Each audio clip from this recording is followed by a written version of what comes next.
കഴിഞ്ഞ ദിവസം അസാധാരണമായൊരു സംഗതി ഉണ്ടായി. സംഭവം നടന്നത് അങ്ങ് അമേരിക്കയിലാണ്.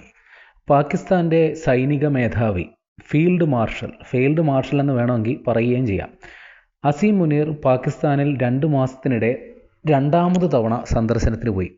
അപ്പോൾ അവിടെ ഒരു വേദിയിൽ പ്രസംഗിക്കവേ അദ്ദേഹം ഒന്ന് വല്ലാണ്ടങ്ങ് വാചാലനായി. അതിൽ പറഞ്ഞത് ഇന്ത്യ ഭീഷണി തുടർന്നാൽ ഇന്ത്യക്കെതിരെ അണുവായുധം പ്രയോഗിക്കും എന്ന തരത്തിലാണ്. കൃത്യമായി പറഞ്ഞാൽ പാകിസ്ഥാൻ തകരുന്ന ഒരു അവസ്ഥ ഉണ്ടാവുകയാണെങ്കിൽ ഈ ലോകത്തിൻ്റെ പകുതിയും കൊണ്ടേ ഞങ്ങൾ പോകൂ എന്നാണ് അസീം മുനീർ പറഞ്ഞത്. കൃത്യമായി പറഞ്ഞാൽ ഇന്ത്യക്കെതിരെ ആണവായുധം ഉപയോഗിക്കും എന്നാണ് അസീം മുനീർ പറഞ്ഞു വെച്ചത്. അതോടൊപ്പം തന്നെ അദ്ദേഹം ഈ സിന്ധു നദീജല കരാറിനെ കുറിച്ചും അവിടെ വെച്ച് പറഞ്ഞു. സിന്ധു നദീജല കരാർ അത് ഇന്ത്യ പാലിക്കണം. ഇന്ത്യ അവിടെ ഒരു അണക്കെട്ട് നിർമ്മിക്കുകയാണെങ്കിൽ അത് തകർക്കും എന്നാണ് പാക് സൈനിക മേധാവി പറഞ്ഞത്. അവിടെ ഒരു അണക്കെട്ട് നിർമ്മിച്ചാൽ ഞങ്ങൾ കുറഞ്ഞത് 10 മിസൈലെങ്കിലും അയക്കും. ഞങ്ങളുടെ കയ്യിൽ മിസൈലിന് പഞ്ഞമൊന്നുമില്ലല്ലോ. സിന്ധു നദി അത് ആരുടെയും കുടുംബ സ്വത്തല്ല എന്നാണ് മുനീർ അവിടെ നിന്ന് പ്രസംഗിച്ചത്. ഇതൊരു ചരിത്രപരമായ സംഗതിയാണ്. കാരണം അമേരിക്കയിൽ നിന്നുകൊണ്ട് മറ്റൊരു രാജ്യത്തിൻ്റെ നേതാവ്, അതായത് ഒരു മൂന്നാമതൊരു കക്ഷിയെ വെല്ലുവിളിക്കുന്ന ആദ്യത്തെ ഒരു നേതാവാണ് അസീം മുനീർ. ഇന്ത്യക്കെതിരെ ഇത്തരത്തിൽ അമേരിക്കയിൽ പോയി ആണവ ഭീഷണി അല്ലെങ്കിൽ യുദ്ധഭീഷണി മുഴക്കി എന്നുള്ള കൗതുകരമായ സംഗതിയും ഇതിലുണ്ട്. ഇതിനൊക്കെ സാക്ഷികളായി അവിടെ അമേരിക്കയുടെ ജനപ്രതിനിധികളടക്കം ഉണ്ടായിരുന്നു എന്നുള്ളത് സമീപകാല അന്താരാഷ്ട്ര രാഷ്ട്രീയം പരിശോധിക്കുന്നവർക്ക് മനസ്സിലാകും. കാരണം അമേരിക്കയ്ക്ക് ഇപ്പോൾ ഇന്ത്യയോട് അത്ര വലിയ മമതയൊന്നുമില്ല. അവർക്ക് പാകിസ്ഥാനോടാണ് താല്പര്യം.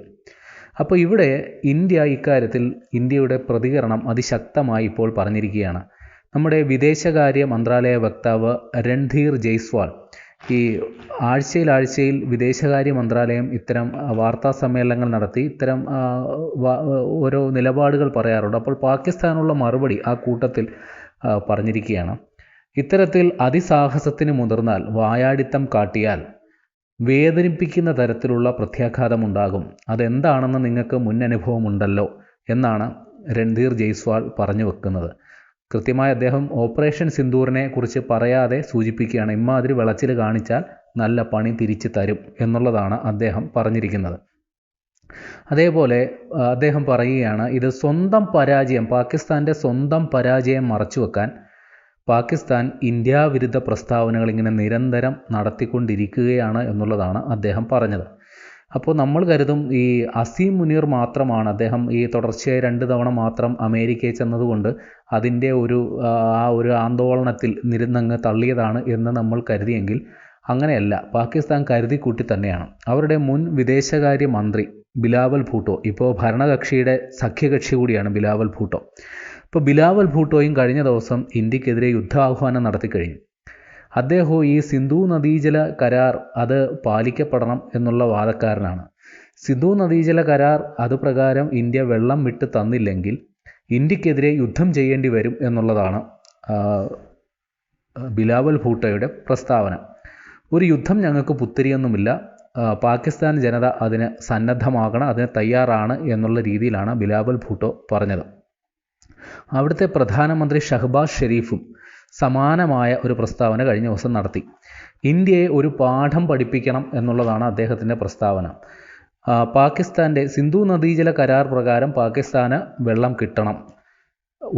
പാകിസ്ഥാൻ്റെ ഒരു തുള്ളി പോലും തട്ടിയെടുക്കാൻ അനുവദിക്കില്ല എന്നുള്ളതാണ് ഷഹബാസ് ഷെരീഫിൻ്റെ പ്രസ്താവന.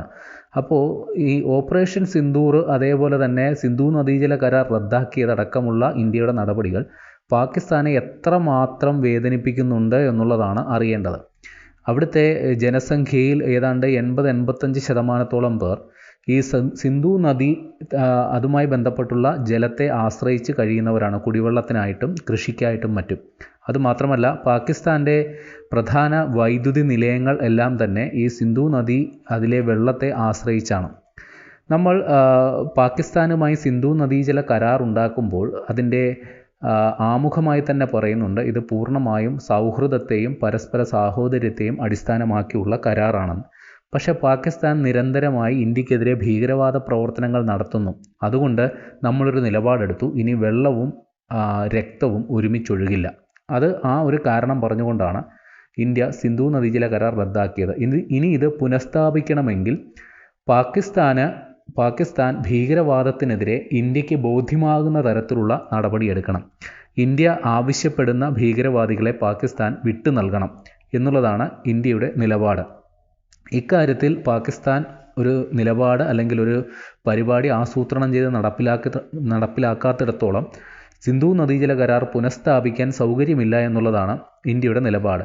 പക്ഷേ ഇപ്പോൾ ഹേഗിലെ ഒരു കോടതി ഇത്തരത്തിൽ ഈ രണ്ട് രാജ്യങ്ങൾ തമ്മിലുള്ള എന്തെങ്കിലും പ്രശ്നമുണ്ടെങ്കിൽ അത് രമ്യമായി പരിഹരിക്കാൻ വേണ്ടി ആർബിട്രേഷൻ കോടതി ഐക്യരാഷ്ട്രസഭയുടെ കീഴിൽ രൂപീകരിച്ചിട്ടുണ്ട്. അപ്പോൾ അത്തരത്തിൽ ഒരു കോടതി ഹേഗിൽ ഈ സിന്ധു നദീജല കരാറിൽ ഇടപെട്ട് ഇത് ഈ പ്രശ്നപരിഹാരത്തിൽ ഇടപെടുന്നു, അവരുടെ വിധി ഇന്ത്യക്ക് ബാധകമാണ് എന്ന തരത്തിൽ പ്രസ്താവന നടത്തിയിരുന്നു. അപ്പോൾ ഇന്ത്യ നേരത്തെ തന്നെ അക്കാര്യത്തിൽ നിലപാട് വ്യക്തമാക്കി. ഇത് നമ്മുടെ ജലവിഭവം എന്ത് ചെയ്യണം, എങ്ങനെ കൈകാര്യം ചെയ്യണമെന്നത് ഒരു പരമാധികാര രാഷ്ട്രമായ ഇന്ത്യയുടെ അധികാര പരിധിയിൽ വരുന്നതാണ്.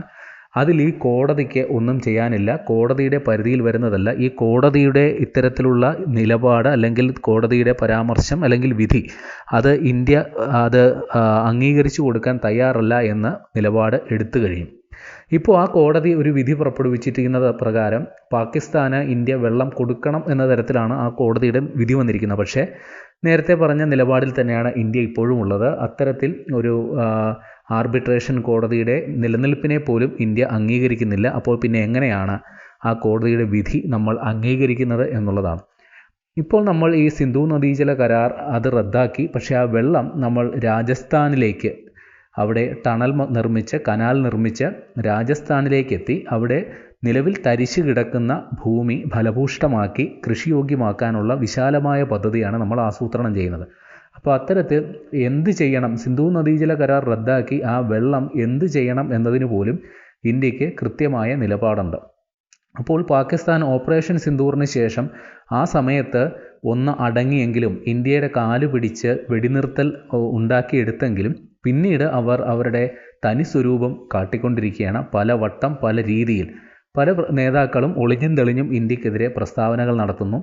അസീം മുനീർ ഇപ്പോഴും അദ്ദേഹം പ്രസ്താവനകൾ തുടരുന്നു. അദ്ദേഹം ഇപ്പോഴും പറയുന്നത് കാശ്മീർ അവരുടെ രക്തധമനിയാണ്, കാശ്മീരിൽ നടക്കുന്നത് ഭീകരവാദ പ്രവർത്തനമല്ല, സ്വാതന്ത്ര്യ സമര പോരാട്ടമാണ് എന്നൊക്കെയാണ് അദ്ദേഹം പറയുന്നത്. അപ്പോൾ ഈ ഓപ്പറേഷൻ സിന്ദൂറിൽ ഉണ്ടായ നാണക്കേടും നഷ്ടവും അത് നികത്താൻ വേണ്ടി പാകിസ്ഥാൻ ഏതറ്റം വരെയും പോകും എന്നുള്ളതാണ് അവരുടെ ഈ നേതാക്കളുടെ പ്രസ്താവനകൾ വായിച്ചറിയുമ്പോൾ നമ്മൾ മനസ്സിലാക്കേണ്ടത്. അപ്പോൾ അതിന് ഇപ്പോൾ വിദേശകാര്യ മന്ത്രാലയം കൃത്യമായ നിലപാടെടുത്തിരിക്കുന്നു. നിങ്ങളിനി വിളച്ചിലെടുത്തു കഴിഞ്ഞാൽ ഒരിക്കലും മറക്കാത്ത തരത്തിലുള്ള തിരിച്ചടി നമ്മൾ നൽകും. നേരത്തെ ഒന്ന് തന്നതാണ്, അതുകൊണ്ട് കിട്ടിയത് മതിയായില്ലെങ്കിൽ വീണ്ടും തരാൻ ഞങ്ങൾ റെഡിയാണ്, ഒരുങ്ങിയിരുന്നോളൂ എന്നുള്ളൊരു നിലപാടാണ് ഇന്ത്യ ഇക്കാര്യത്തിൽ അറിയിക്കുന്നത്. അപ്പോൾ ഒരു കാര്യം വ്യക്തമാണ്, ഇന്ത്യ ഇനി വിട്ടുകൊടുക്കാൻ തയ്യാറല്ല. പാകിസ്ഥാൻ ഇന്ത്യക്കെതിരെ നടത്തുന്ന ഏതൊരാക്രമണം, അത് ഭീകരാക്രമണമായാൽ പോലും അത് യുദ്ധപ്രഖ്യാപനമായി കണക്കാക്കും. ഓപ്പറേഷൻ സിന്ദൂർ ഒരു അടഞ്ഞ അധ്യായമല്ല, അതിന് രണ്ടാം ഭാഗം ഉണ്ടാകും എന്നുള്ളൊരു നിലപാട് ഇന്ത്യ നേരത്തെ തന്നെ അറിയിച്ചതാണ്. ആ കാര്യം പാകിസ്ഥാൻ ഓർത്തിരുന്നാൽ നന്ന്.